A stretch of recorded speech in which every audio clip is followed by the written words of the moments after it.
Awesome. Are we good to get started? We are, Jared. Welcome. Awesome. So, of course, this is an incredible day because we are being joined by our friends from Policy Link, Jesus Guzman, and also Mark Philpart, and also Angela Turner with Public Counsel and David Turner with Inner City Struggle. For our session today, School Discipline in Boys and Young Men of Color, Perspectives on Policy and Practice. And of course, as many of you may know, the Alliance of Boys and Young Men of Color at Policy Link and partners have been leading a concerted effort across the state of California to address harsh disciplinary policies and practices that push youth of color out of school through a combination of suspension, expulsions, and arrests. And now, after nearly 10 years of organizing by youth, community-based organizations, and advocates to end these harmful discipline practices in California, Governor Newsom recently signed Senate Bill 419. This bill will permanently prohibit students from being suspended on the basis of willful defiance in grades 4 and 5, and also bans those same suspensions for grades 6 through 8 for 5 years, which really builds upon the work that had been done with previous legislation related to grades K through 3. So today, we will learn about this California campaign, again, from our friends Jesus, Mark, Angela, and David, and passing it over them to go ahead and lead us through the presentation. Thank you guys for joining us today.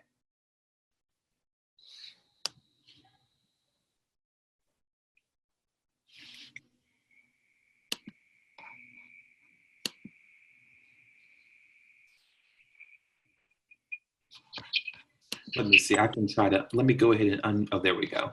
Mark, you're unmuted. Okay, great. Thank you. I was planning to actually turn this over to Jesus, who I thought would kind of lead us through the slides. But let me just say before we begin, I can just say a little bit about what we've tried to do here and who we are. So, you know, as Jared articulated earlier, Policy Link supports the Alliance for Boys and Men of Color. The Alliance is a network that, you know, has essentially been formalized since 2011. And this network is a network of organizations that are primarily grassroots in their orientation, but also consists of advocates and other leaders who are working to transform systems failing boys and men of color, and their transform systems failing boys and men of color and their families and communities. And that work has been happening primarily in California in a way that is focused primarily on state legislative change and state policy. And so in California, you know, the bill that we'll talk about today has been an issue that the network has wrestled with since its inception. And you'll hear a little bit about that story from some of our key partners and leaders who are not necessarily employees of Policy Link, but who are leaders within the Alliance of Boys and Men of Color, and you know, hold deep expertise on these issues within our network. And so we're excited to be able to share that work with you. Just in terms of the agenda, you see that there is a few things that we want to do. And I'm not entirely sure who's controlling slides or if the slides are. Mark, let me jump in and go ahead and pull that up. Cecilia, Okay. I assume I can, and Jared, I assume I can just click this share button here and go ahead and show the slideshow. So I'm going to go ahead and do that. And then Mark, I'll let you kind of take it away as soon as you see that pop up here. And I'll help move the slides along. Give me a second here as I get that up.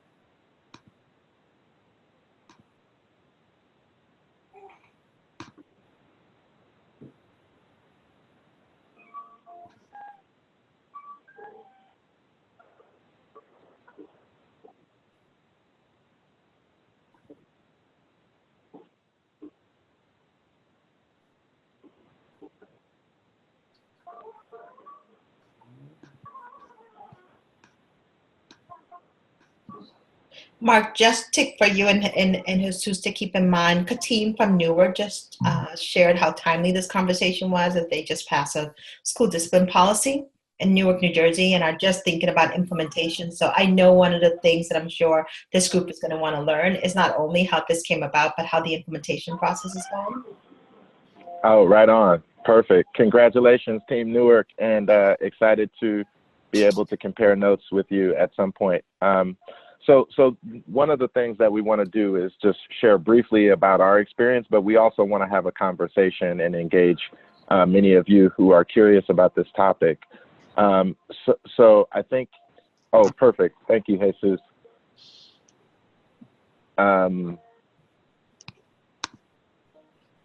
Perfect. Okay. So, thank you. I don't, yeah, there you go.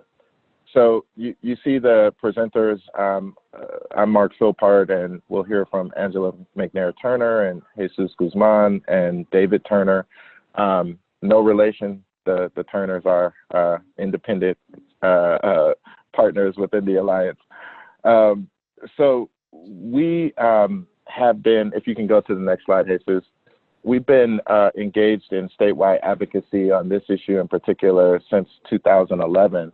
And there have been a number of different policy proposals that have been won or have failed at the state level in California.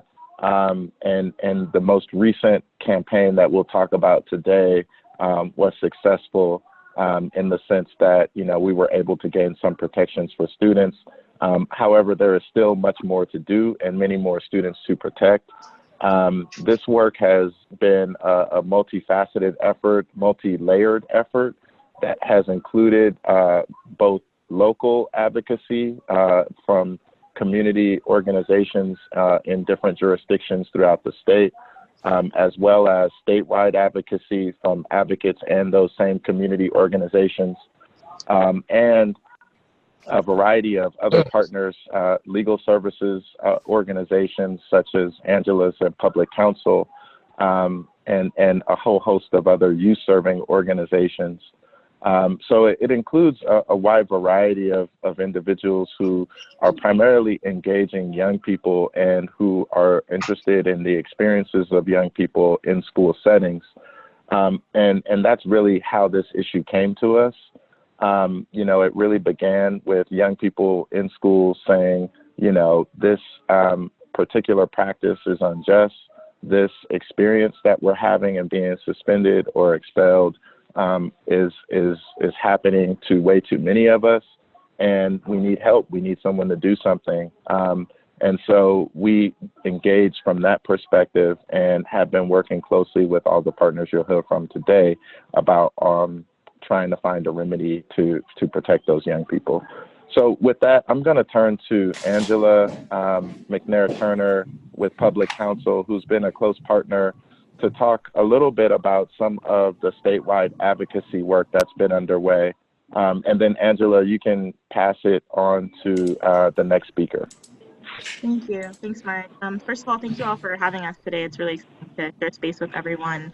I'm really excited to talk a little bit about the campaign to eliminate suspensions for defiance and disruption here in the state of California.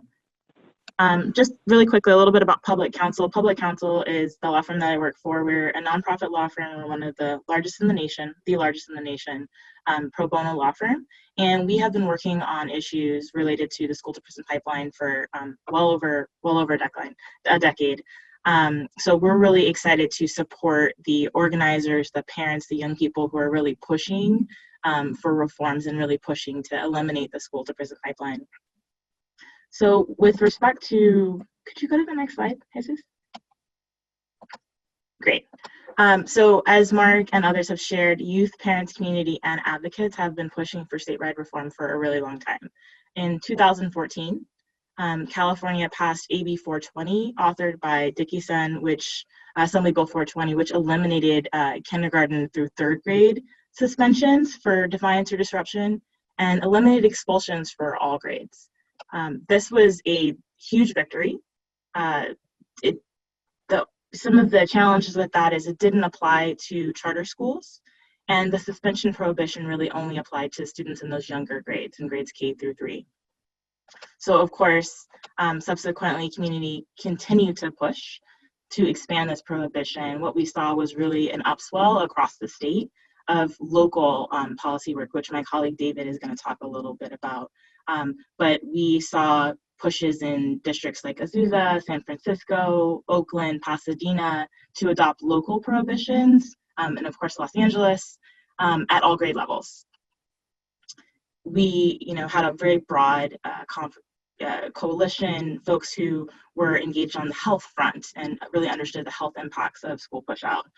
Folks who were, of course, youth serving organizations and base building groups, community organizations, legal services providers, and legal advocacy organizations, policy groups, all really coming together to work for statewide change as well. We had 13 organizations sponsor SB 607, which was 2016, 2017, which sought to expand this protection to grades across the state. One of the, could you just go to the next slide? Thank you. One of the challenges with SB 607 that we sort of came up against was, while we were able to really effectively show with data the impact of this policy on students of color, students with disability, LGBT students, we were able to really identify that this was an issue that needed to be addressed at the state and really make a compelling case to, garner support of the School Administrators Association in our state, and really to see that the teachers union and the other sort of larger school board association, really taking kind of a neutral position. One of the challenges we had was the governor. Governor Brown at that time really, had not expressed his support for the policy of SB 607.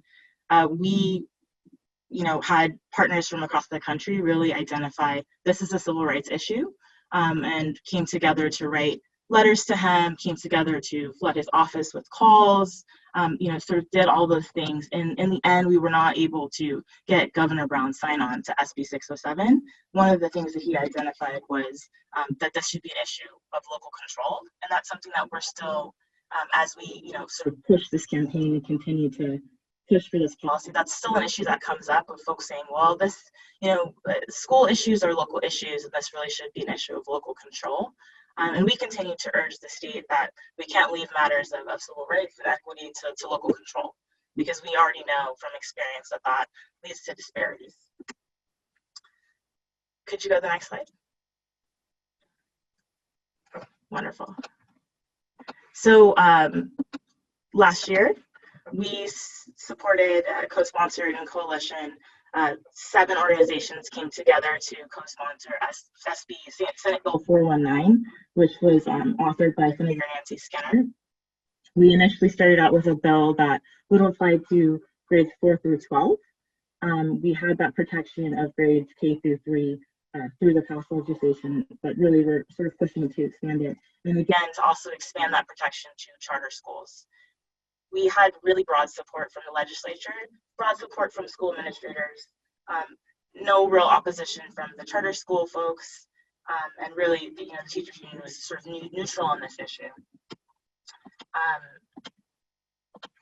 Ultimately, we made it mostly through the legislature and sort of at the last committee in the last house, due to some advocacy that we were doing and trying to figure out how to get the bill passed. The bill was amended down to have that 6 to 8 sunset, and to allow the protection for grades 4 through 5th, so basically elementary school, to be permanent, and charter schools remain included in the bill.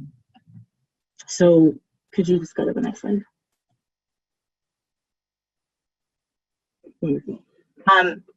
There's a bit of a delayed implementation. So since we just passed this and the governor fortunately just signed it in September, we're looking at implementation in July. So that really is giving folks some time to gear up. And someone mentioned, how are we navigating implementation? We're taking the time to really gear up and support districts in preparation for a prohibition for next school year. So boards are beginning to think about how to change their policies at this.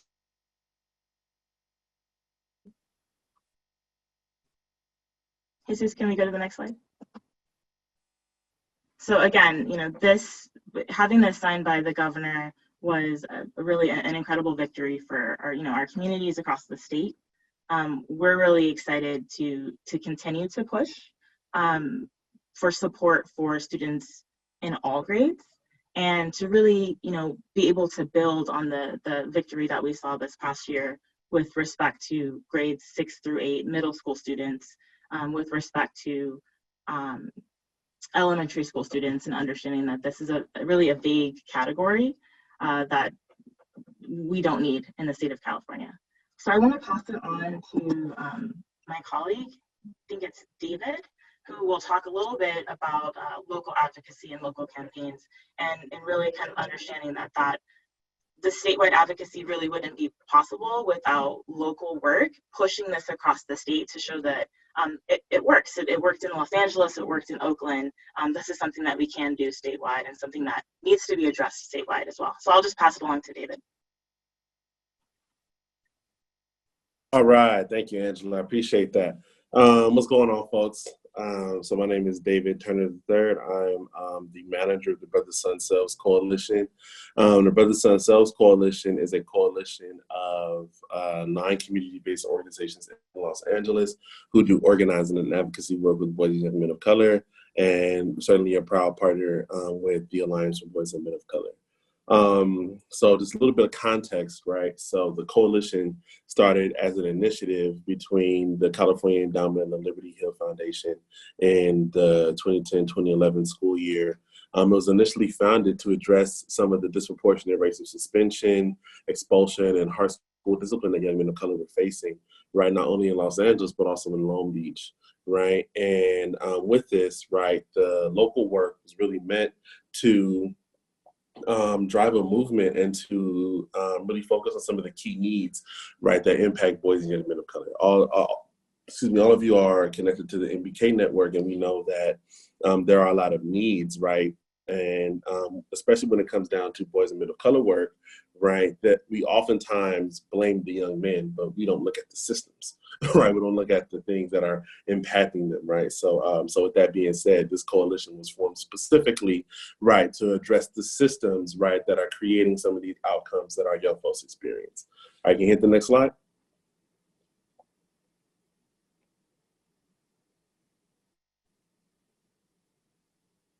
All right, so to paint a little context, right, in the 2011-2012 school year, there were over 26,000 suspensions, and 8,000 of those suspensions were for defiance in Los Angeles Unified School District, right? So, so again, right, like that's 1 in 3 students who were being suspended for defiance issues in the year 2011-2012, right? So one of the things that the coalition did, right, was the Brother Son Selves Coalition worked to put together a Bill of Rights, right, that effectively ended willful defiance school suspensions, as well as worked to provide some other protections for young people. Can you hit the next slide? So in May of 2013, the BSS wins the passage of the School Climate Bill of Rights, right? So it eliminated, suspensions and expulsions for acts of willful defiance, and required restorative justice to be implemented across LAUSD schools by 2020. And implementation-wise, that has really been a challenge, right? Because again, right, while we've been able to, I think, push the district on ensuring that students aren't being suspended, and when it comes to the allocation of resources for restorative justice, the district has been slow to do that. So I think we've definitely been pushing on that, and there's also other challenges financially with the district, right, especially coming off a teacher strike earlier this year and some of the other issues, right? So there's definitely that piece. But this organizing in order to get the School Climate Bill of Rights passed, one of the things that the students had articulated, and I think this is really important to lift up, was that they were being criminalized and pushed out by all aspects of school, right? Which is the reason for the sort of School Climate Bill of Rights frame, right? Was that everyone on campuses, or all the adults, were criminalizing them, whether they were, whether they were in their classes, or whether they were, on the yard, or whatever was happening. So in order to address that, they wanted to address the overall climate for young people, right? The key policy change was the defiance, but they also built in different protections, right? So that's one of the key pieces for the School Climate Bill of Rights. And in 2014, the Brothers on Cells Coalition worked alongside other organizations to help to secure $4 million in local control funding formula for restorative justice counselors, and that is now, as of the 2017-2018 school year, been moved up to 10.8 million, right? So we've been able to get some money for restorative justice, but again, implementation has been slow, and we definitely need to push a lot harder in order to be effective, right? So I do want to sort of paint a numbers picture, right? So if we can go to the next slide, Jesus.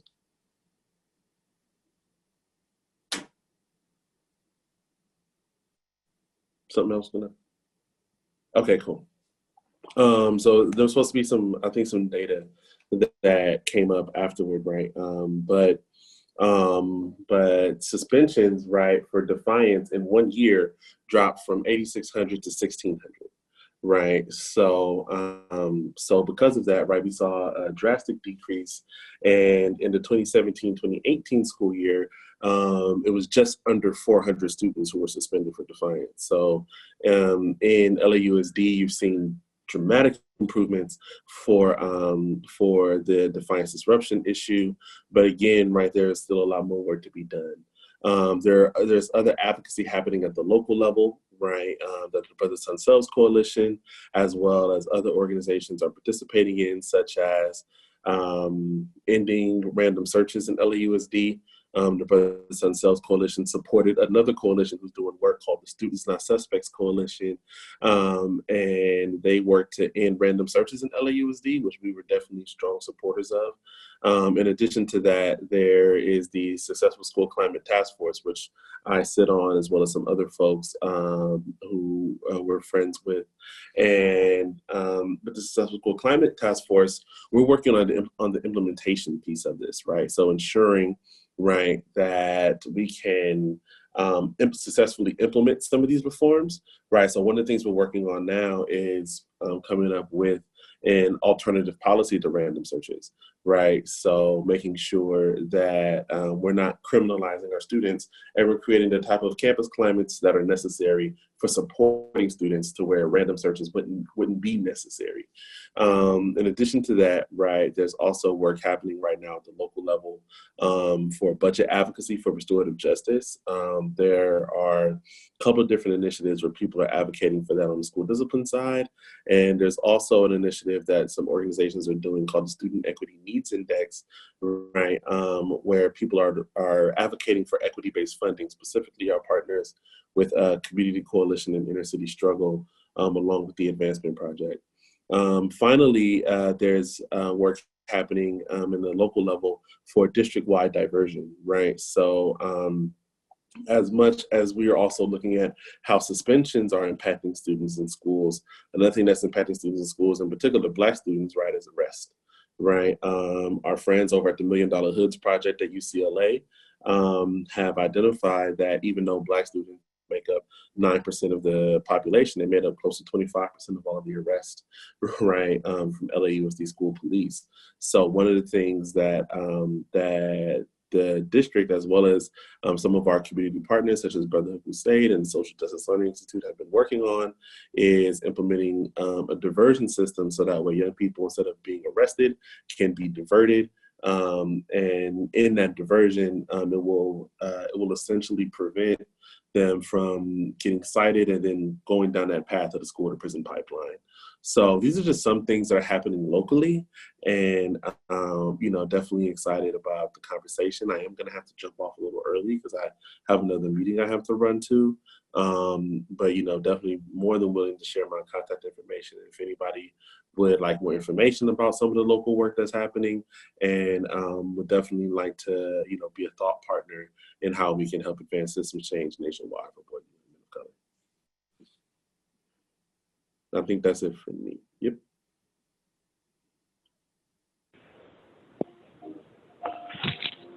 Thank you, David. And I hope, you know, many of you who are listening are you know, bubbling with insights. This is some great information that we're getting here from our partners. A couple of things that I just want to point out briefly in terms of the advocacy insights. And these are really some of the primary takeaways from each of the speakers whom you've already heard from. But I just want to crystallize them for you, because I know that so many of you are not used to doing policy work, are not used to engaging in issues in this way. So I think it's important to remember some of these as you think about how you might begin to move forward. Is there an echo, by the way? There was a little bit of an echo, Mark, but we can hear you. Okay, sorry about that. So one of the things I think is important to keep in mind is just how long some of this work takes. You know, oftentimes people want a quick fix in this work, as oftentimes people are looking to, you know, do something within the grant cycle, to do something within a 2-year period. You know, we have to be more realistic with how long it takes to effectively advance some of these campaigns, and what what our stories about success actually look like within a more prolonged period. So for us, I mean, this has, you know, been an 8-year journey that we've tried to summarize. And I think that, you know, we wouldn't even consider it success. You know, we probably are looking at it as like an important milestone, but not as the end of that journey. So I think it's just important for people to have a more prolonged understanding of how long it takes to win, even if it's you know, a policy cycle that you're operating with. Thinking beyond that cycle is really important, because you never know if you will succeed or not. And if you measure your success based on one legislative cycle, then you're likely going to set yourself up for failure. So you have to think beyond the policy cycle. The second piece that I think is really important is that we really tried to center the voices and perspectives of young people throughout this process. Whether it was young people and their families, I should say, whether it's in talking to the media or testifying, you know, it's likely not us who are always at the forefront. We really try to center young people who had some experience with these issues, or youth organizers, community leaders, people who were at the forefront of this work, because it's really important for us, for them to be engaged and to be seen as a visible leadership for this work, because they are the ones who not only kind of gave us the issue, they've also kind of given us the permission to be advocating for this on their behalf. And I think that it's really important for the integrity of our work to not have those of us who are kind of more in a professional stance be the ones who are leading the work, so to speak. And so we've done everything we can to really position people who are directly impacted, young people, their families, community leaders who are wrestling with these issues and engaging schools throughout the state at the forefront of this conversation. And that's really important to us. And that means that, you know, we're checking with them when it comes to fielding conversations around amendments. That means that we're trying to see what their perspectives are on these issues as they're and getting them involved in policy conversations in the Capitol in ways that they might not otherwise be. So we're changing the culture of how the Capitol works by virtue of their participation, and we're also trying to get them familiar with the legislative process and building their capacity to engage, which is really important because these are the leaders who are going to take our places as this work evolves and as we move on. And the piece about that I think is so important is not to just focus on inclusion, which I think people focus on inclusion and they often call that student empowerment and empowerment. But I think, you know, what we tried to do and what we've engaged community partners around is really this emphasis of like building power and thinking about how to build the power of everyone at every level who is participating in the campaign so that community organizations like David's are building their power. They're building the power of the young people who they're working with, and those young people are exercising their power in the Capitol. And so, you know, to build a really true kind of power building emphasis into your work, I think it's important to get beyond inclusion. And getting beyond inclusion means, you know, it's not enough to just have a table with young people and say, hey, you know, we have young people involved. But you have to be thinking about ways that you're changing their understanding of the way that they may have found themselves in this situation to where they're directly impacted by this unjust issue. So oftentimes, you know, the way that these systems work is that there's a lot of blaming.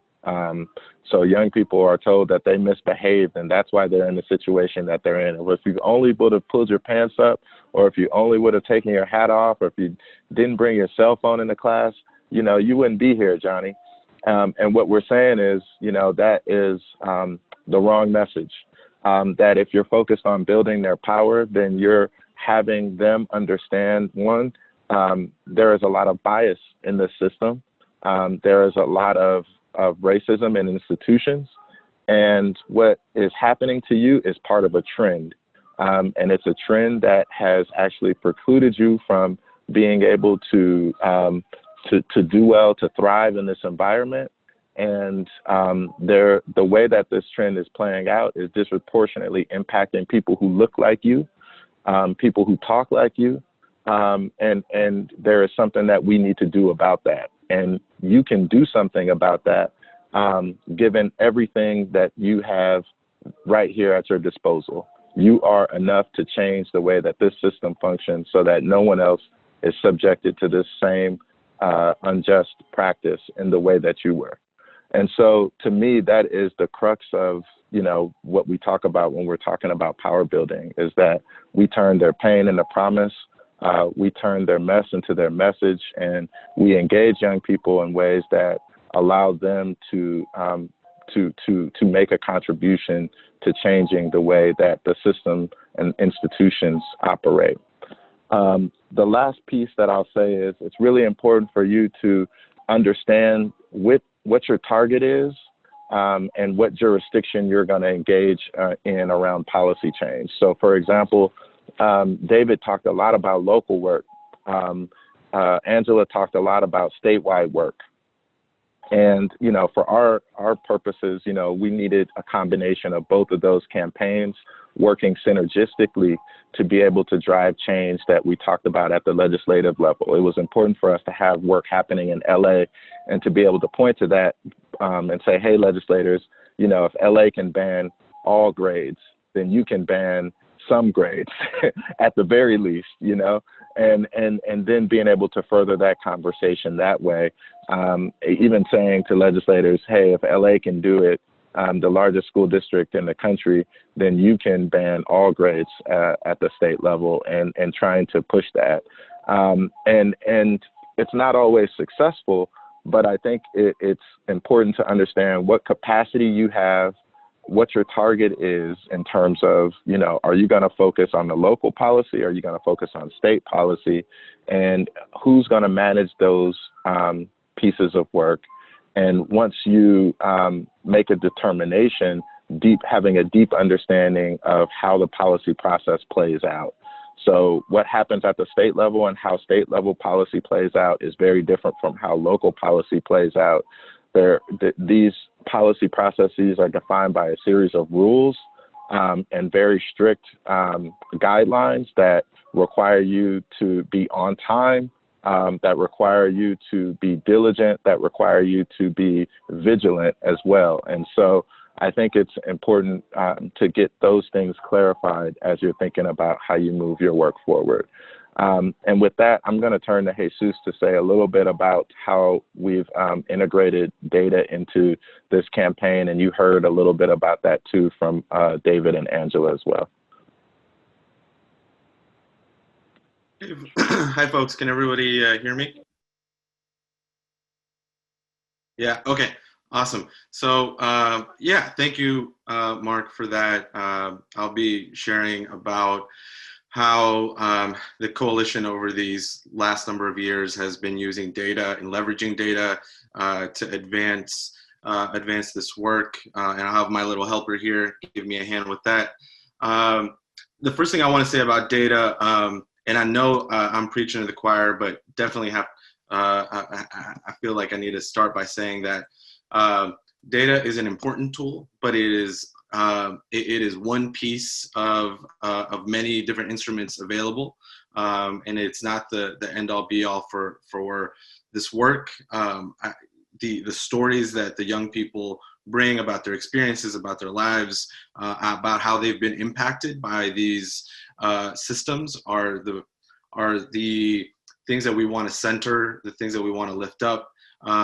And oftentimes statistics can either have been misleading or have been used against young people and against our communities. And so I think there's a natural weariness, even within some of the organizations and folks that we work with about data, numbers, statistics, again, because it's often been yielded to continue marginalization of communities. And so I think that is an important thing to keep in mind. But it's also an opportunity for us to sort of flip some of those instruments that have been used against us to lift up some of the disparities and the disproportionalities that we see impacting young people of color in communities of color. So with that, I want to share three kind of main takeaways about how we used data. One is a snapshot in time in which we disaggregate by race, ethnicity, gender, other demographic variables. As you'll see here, students with disabilities. The second is looking at benchmarking between groups. And so I'll share an example about that. And then lastly, what does this trend line look like over time, right? So again, the three are looking at disaggregating data by race and other demographics. The second, benchmarking to get a sense of those disparities. And then the third, a trend line over time. So gonna jump into the first example here.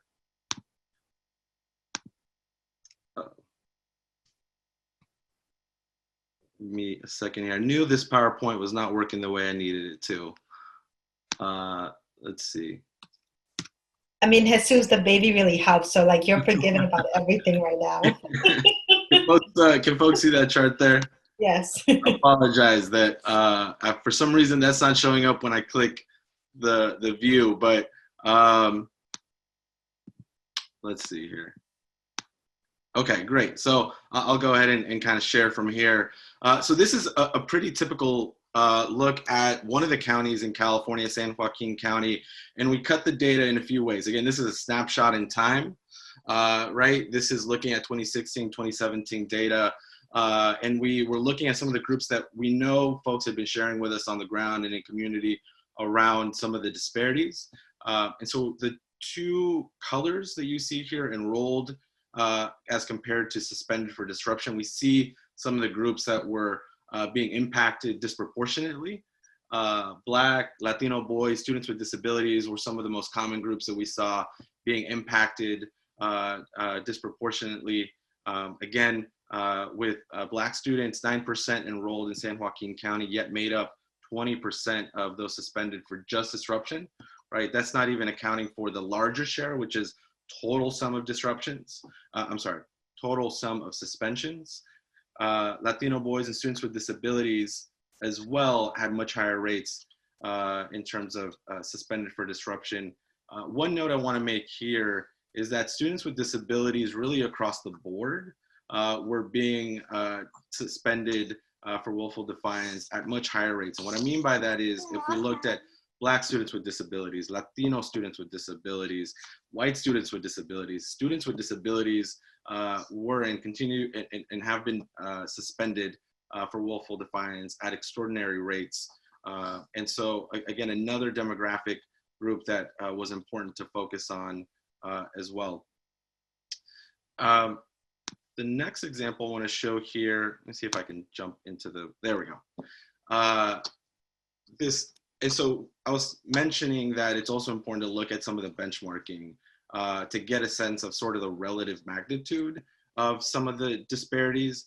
And so here, when we're talking about racial gaps in terms of school discipline, really the largest that stands out, I think, for us looking at this statewide was the Black-white school discipline gap was much larger. So this is looking at per 100 suspensions, signifying that between these 2 years, 2011 to 2012 school year, and then the 2013-2014 school year, we did see a bit of a decrease between Black and white students, Native American and white students, and really across the board. But nonetheless, we see really significant disparities there in terms of the relative gap in suspensions and school discipline between white students and really other students of color, namely Black and Native American students as well.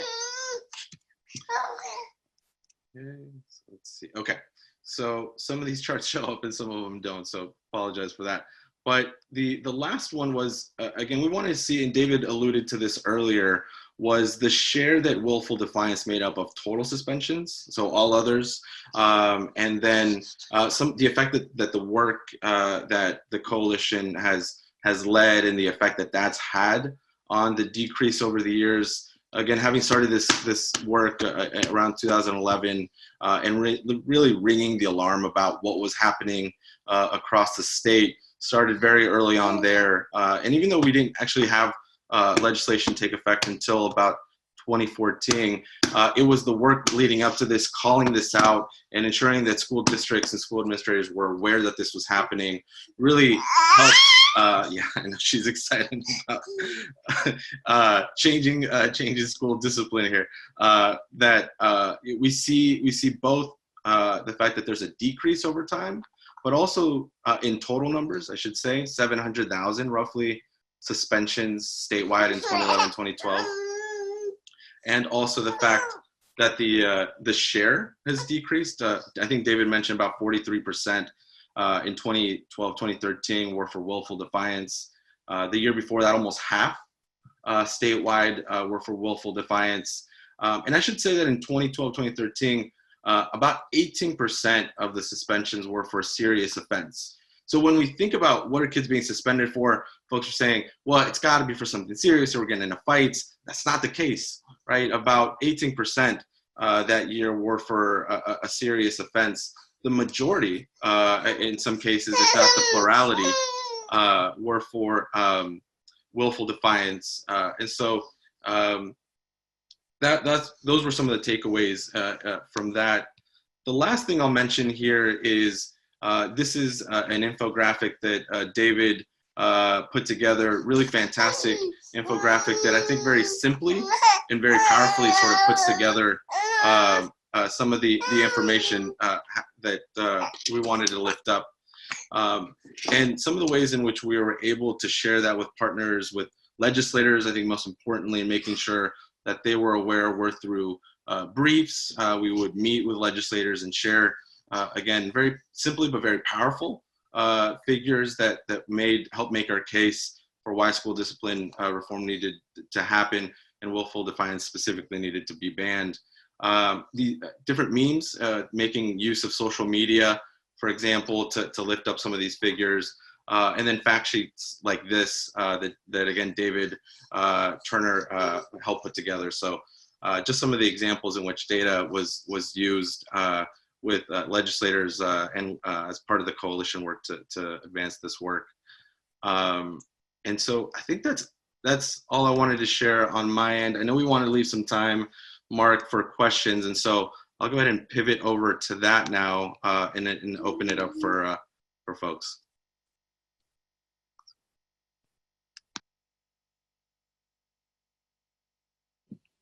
That was incredible. So what I'll do now is go ahead and just unmute everyone. It's going to be super loud, so I'll mute yourself if you have no questions, but I just want to make sure to open the floor to everybody that's here on the call. Again, Mark and Jesus and Angela and David, what powerful messages and so many lessons learned. So eager to get into dialogue with everyone. So I'm muting everyone at the moment. At this point, everybody has been unmuted. Dr. Bostic, do you have a question? I just unmuted everyone. It's different. It's different. I'm muting Dr. Bostic. Does anyone have any questions? Opening the floor. Katim, did you feel like your question around implementations were answered?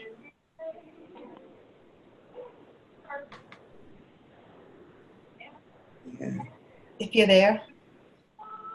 Mark and Jesus, one question that I had as you were both presenting is, would be interesting to see, like, how did you decide that this was the right time to continue to push this policy agenda? Did something take a back burner as a policy work that you've been working on to make sure that you were focused on this one? How do you make those kinds of decisions on a yearly basis as you're driving various policy agendas? Yeah, I would say that we have a set of bills that we advance every year in California, and there are some that are more high priority than others, meaning that they require greater levels of staff contribution and time and input, and may frankly impact more people. And this one definitely was a high priority for us. And what we've tried to do is essentially try to also think about timing. And so because we were in a position where we had a new governor, remember our previous bill, which was SB 607, was vetoed by Governor Brown. So when Governor Brown termed out, this new governor came in, we saw it as an opportunity to kind of pick this up again. And we knew that Governor Newsom came from a very sympathetic district, being the former mayor of San Francisco. San Francisco banned this practice for all grades. And so we thought that we had a good shot of getting his support by virtue of those dynamics. And the senator who authored the previous bill that was vetoed agreed to take it up again. And so when you have a champion who's willing to kind of continue to press forward, and you have those kind of political opportunities and windows available to you, I think, you know, it made sense for us to go all in. And in an ideal scenario, we would have gotten protections for all grades. But, you know, getting grades 4 through 8 is a significant accomplishment. That's great. We have a question. Thank you so much for answering that, Mark. We have a question from Mr. Singletary. Mr. Singletary, do you want to answer, or do you want me to read it out loud? Somebody answer. Can you speak? Can y'all hear me? Yes, we can hear you. Yeah. Okay. Yeah, I was just curious. I'm a police chief in Rochester, New York, and I was just curious relative to the SB 419. What conversations were had with the police department? What was their role, and what was their kind of position on it, if any? You know, thankfully, they didn't take a position. You know, there are lots of school police and also sworn police officers who have strong relationships with school districts throughout California.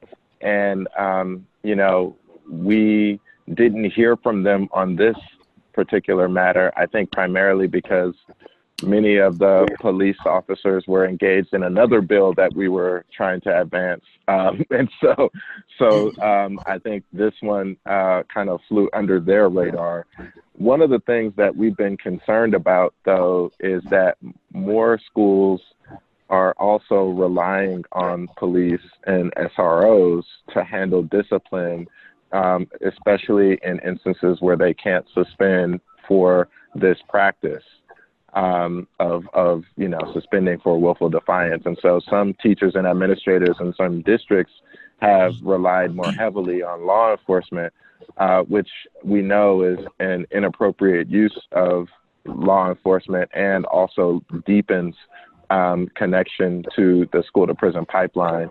And so we're trying to implement in a way that helps us to disentangle that relationship and also provide schools, teachers and administrators in schools with resources that they need to manage their classrooms. Hey, this is Laurent again. I totally agree with that. Being a police chief, I understand that it's not the role of the police department to exercise, authority or discipline for behavioral issues, and I'm totally on board with that. And that's one of the kind of arguments and fights that we continually have here with some of the segments in the community, that many people think that SROs are in school to deal with discipline issues or behavior issues. And, I'm more about the building bridges. Certainly, I think they have a role when it comes to some of the violence that sometimes may occur, but I'm all for trying to get rid of the, disposition and restorative practices. And I think our district has been talking about that and continue to talk about it, but trying to dispel that myth that SROs are there just to lock away kids. And I'll be honest, I think 13 years ago, when we implemented the SRO program, it was SROs dealing with discipline issues, and I think schools are relying on the SROs to arrest students. We had a significant reduction in such over the years, which I'm glad to hear.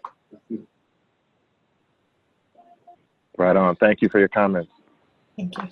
I know we have some friends from Miami. Any implication for what Mark and Jesus have shared with what's happening in Miami?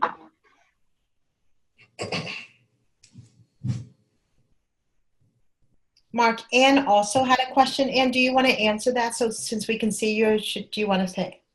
I'll unmute you. Hi. My internet is spotty. I'm so sorry. I'm wondering, you touched on this very briefly at the end of your last response. What teacher training or leader training, or was there any that coincided with the rollout of the policy? That's a great question. And this is part of one of the things that the education community has continued to ask about. They have a strong belief that, and we agree, and have continued to partner with them in other capacities to further investments that support training and other capacity building activities to build teacher and administrator capacity around this issue. One of the things that Governor Brown did in his vetoing of the previous bill, which was SB 607, when he created his budget for that year, he invested $15 million in multi-tiered systems of support implementation. And so California, for the past, maybe 5 years, has been implementing MTSS in a way that has essentially created it to be the central framework for student support services in the state. So you think about all of the programming like PBIS and RJ and all these other school-based support services, they kind of hang off of this MTSS framework. And so Governor Brown, when he created his budget in his last year of office, he invested $15 million of that MTSS money to essentially focus on school climate, so that some of these issues in particular, especially harsh disciplinary practices could have a central focus. And so training and capacity building has been taking place throughout the state with that as an explicit focus.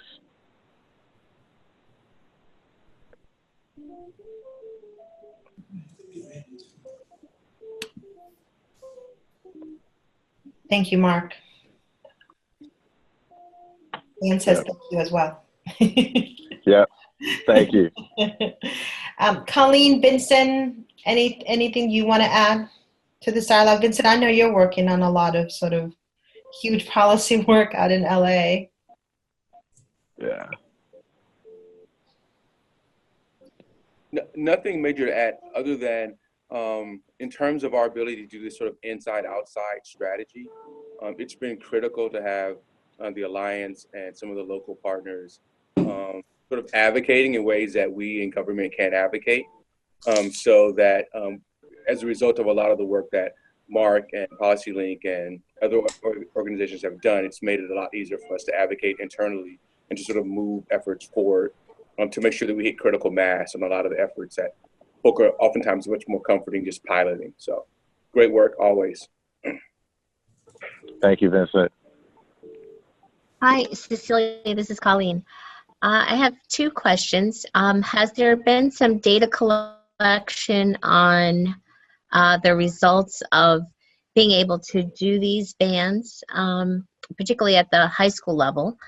And then secondly, when the suspension is for something like a weapons possession or fighting, what is the best way to approach that so that the student doesn't fall so far behind academically? What are some of the good setups for that? Where New Rochelle is trying a different setup with the Boys and Girls Club, having an on-site suspension there with two really strong teachers, and looking to see if that's going to be helpful. Thank you. Yeah, no, that's great. And I'll briefly try to answer both of those and say that, you know, in terms of data collection, you know, we are relying upon the state data collection process and infrastructure, CalPads, to essentially, you know, help us to understand how this issue is playing out. But we're also engaging community organizations who are working with young people throughout the state and asking them to be vigilant with us. We're also doing some surveying through those same entities and trying to make sure that we're understanding the nature of how these issues are playing out and what implementation looks like as it rolls out. The other piece that you asked about, I think, is really important. For our perspective, you know, in California law, there are 22 other ways to suspend someone. So, you know, those 22 include, you know, the big five, which are mandatory by virtue of federal law. And then there are a series of other things that, you know, people can do to kind of manage their classrooms and maintain the health and safety of the classroom and school sites. And so, you know, those things are certainly included. You know, what we've seen is that for things like fighting, and not to get into like every specific kind of instance of, you know, willful defiance, but you know, what we were witnessing was that it was being disproportionately applied in ways that were quite far away from the intent. People were being suspended. You know, David can tell you stories. He's no longer on the line, but he can tell you stories of students in his district being suspended for breaking up fights, walking away from fights, and things of that nature. And so, you know, and we also have heard from students who've been suspended for getting into disagreements about gender identity. Students being suspended for using their native language, or other things, right? And so this is a very kind of subjective category that was created as a catch-all for students and for teachers and administrators to use to manage classrooms. And we're saying that's inappropriate. So so one of the things that, teachers can still do though, is suspend on campus. So it's not an out of school suspension. They can suspend on campus for 48 hours. And, what we believe is the most prudent way to address those kinds of suspensions is to continue the learning. Students shouldn't be deprived of their educational right by virtue of being suspended. That only deepens the harm instead of getting to the root cause of the issue and fostering healing, right? And oftentimes, when a student is acting out, which I think are very rare in terms of, the actual number of people who are suspended, those things can be addressed by virtue of support services and getting to the heart of the matter in terms of the needs that they have, not by, just punishing them. Punishment doesn't equal accountability and it doesn't equal healing. And so that's the message that we've been trying to preach.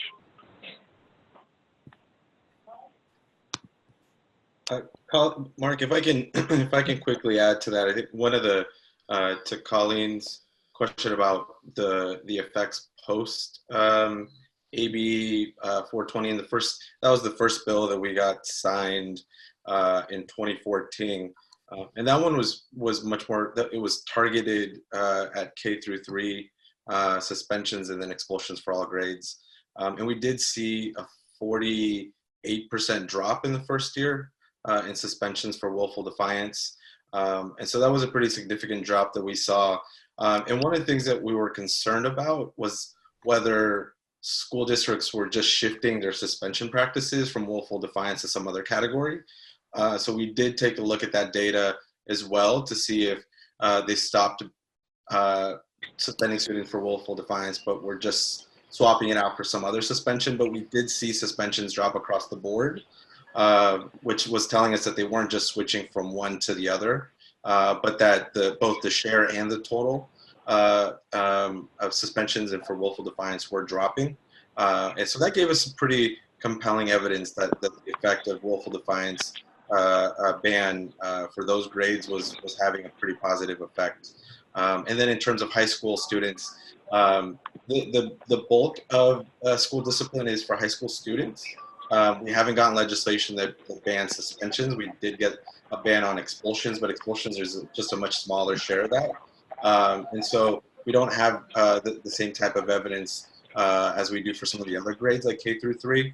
And so that's what we're continuing to push on is as we craft our legislative agenda moving forward is to expand those protections for high school students and high school students who are being suspended for willful defiance, where really the bulk of the suspensions are happening.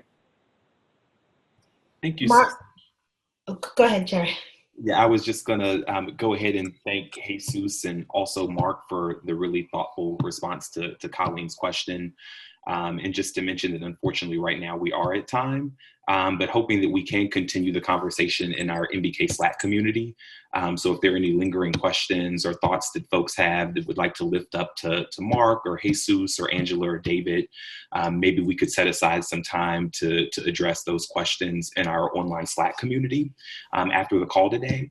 But in general, just wanted to thank everyone for the really thoughtful questions and engagement. And then again, special thank you to you, Mark, Jesus, Angela, and David for this really important and timely conversation.